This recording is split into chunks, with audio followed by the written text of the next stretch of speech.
Hello students, चलिए start करते हैं। एक्सरसाइज 9.1 का क्वेश्चन नंबर 12 देखते हैं क्या है। From the top of a 7 metre high building, एक 7 मीटर की हाइट की एक बिल्डिंग है, उसके टॉप से angle of elevation of the top of a cable tower is 60 degree. और एक केबल टावर है, उसके टॉप तक का एंगल ऑफ एलिवेशन 60 डिग्री दे रखा है और depression angle to its foot is 45 degree और उसके फुट्स का जो एंगल ऑफ डिप्रेशन दे रखा है वो 45 डिग्री दे रखा है। Determine the height of the tower, तो टावर की हाइट हमने निकाल ली है। ठीक है, तो कैसे करेंगे ध्यान से समझो। सबसे पहले क्या करते हैं, हम एक बिल्डिंग बनाते हैं अपनी। ये मान लिया हमने क्या कर लिया, बिल्डिंग बना ली। ये हो गई बिल्डिंग की हाइट। अब इसके टॉप से टावर के टॉप का एंगल ऑफ एलिवेशन दे रखा है, तो ऑब्वियसली हमें पता लग गया टावर जो है बिल्डिंग से बड़ा है। तो यहां पे हम क्या करते हैं, अपनी एक टावर बना लेते हैं। ये हो गया मेरा टावर। तो ये हमें दे रखा है यहां पे, ये एंगल ऑफ एलिवेशन दे रखा है। तो हमें क्या करना पड़ेगा, यहां पे एक हॉरिजॉन्टल लाइन ड्रॉ करनी पड़ेगी। ये हमने ड्रॉ कर ली। ये एंगल हमें कितना दे रखा है बच्चों, 60 डिग्री दे रखा है। समझ में आ गया यहां तक। दूसरा, angle of depression of its foot is 45 degree. इस पॉइंट से यहां पे इसके फुट का एंगल ऑफ डिप्रेशन हमें 45 डिग्री दे रखा है, तो यहां पे हमें इनको भी मिलाना पड़ेगा। ये हमारा एंगल ऑफ डिप्रेशन हो गया। डिप्रेशन का आपको पता होगा, ऊपर से नीचे की तरफ एंगल बनता है। ये हो गया मेरा 45 डिग्री। इतना समझ में आ गया। इनको मिला लेते हैं हम। ठीक है, समझ में आ गया यहां तक का फिगर।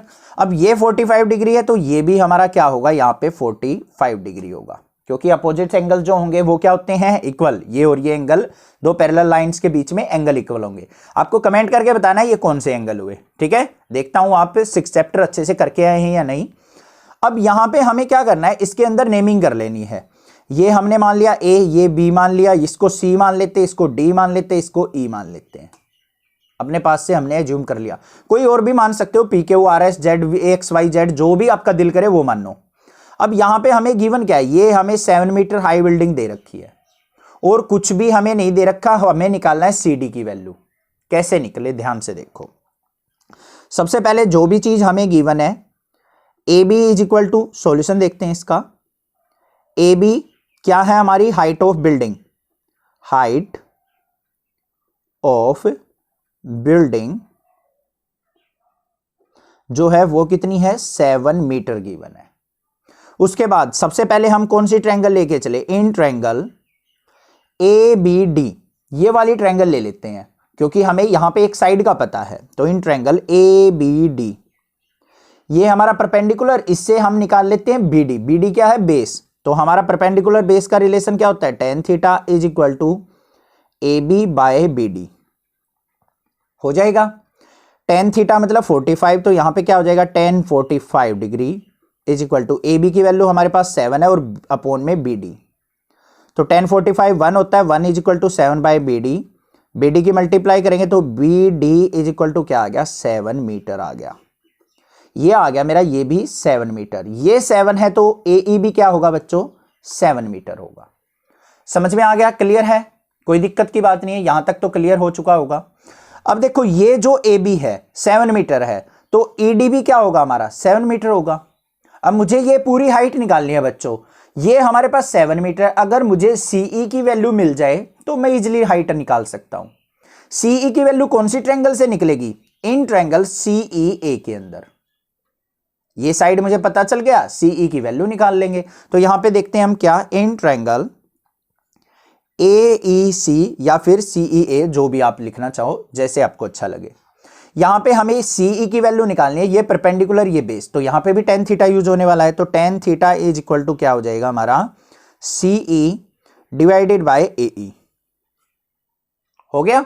ठीक है, अब यहां पे वैल्यू पुट करते हैं। थीटा कितना है, 60 डिग्री, तो यहां पे क्या आ जाएगा हमारा, tan 60 is equal to CE हमें निकालना है।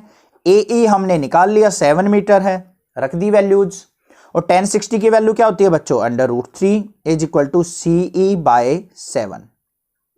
7 की इससे मल्टीप्लाई करेंगे तो सीई इज इक्वल टू क्या हो गया, 7√3 मीटर। यहां तक क्लियर हो चुका सब कुछ। अब देखते हैं height of tower. Height of tower is equal to कितनी है, C D is equal to किसके है बच्चों, डीई प्लस में सीई, है ना। तो डीई की वैल्यू कितनी है हमारे पास, डीई 7 मीटर है तो 7 प्लस में सीई की वैल्यू कितनी निकली है 7√3, तो 7√3 दोनों से कॉमन क्या आ गया 7, अंदर क्या बच गया 1 + √3 मीटर। इसको ऐसे भी लिखा मिल सकता है आपको 7 × √3 + 1, क्योंकि रूट वाली टर्म को थोड़ा आगे लिख लेते हैं। ये आ गया मेरा height of the tower. This is the answer. समझ में आया क्वेश्चन, बिल्कुल सिंपल था, कोई दिक्कत की बात नहीं है। थोड़ा फिगर में थोड़ी कॉम्प्लिकेशन हो सकती है आपको, और कुछ भी नहीं है। थोड़ा ध्यान से समझो क्वेश्चंस को और फिर उसका फिगर ड्रॉ करो, क्वेश्चन तो आप इजीली निकाल लोगे, कोई बड़ी बात नहीं है। सबसे इजी चैप्टर होता है ये वैसे, अगर आपको फिगर ड्रॉ करना आता है। अगर फिगर ड्रॉ नहीं करना आता तो सबसे मुश्किल चैप्टर है, ठीक है। तो कोई भी दिक्कत किसी प्रकार की भी लगती है तो आप मुझे स्क्रीनशॉट शेयर कर सकते हैं। बाकी मैं एक्स्ट्रा क्वेश्चंस भी करवाऊंगा, जो प्रीवियस ईयर के क्वेश्चन है वो भी आपको प्लेलिस्ट में मिलते रहेंगे। Thank you students for watching your channel Nexa classes.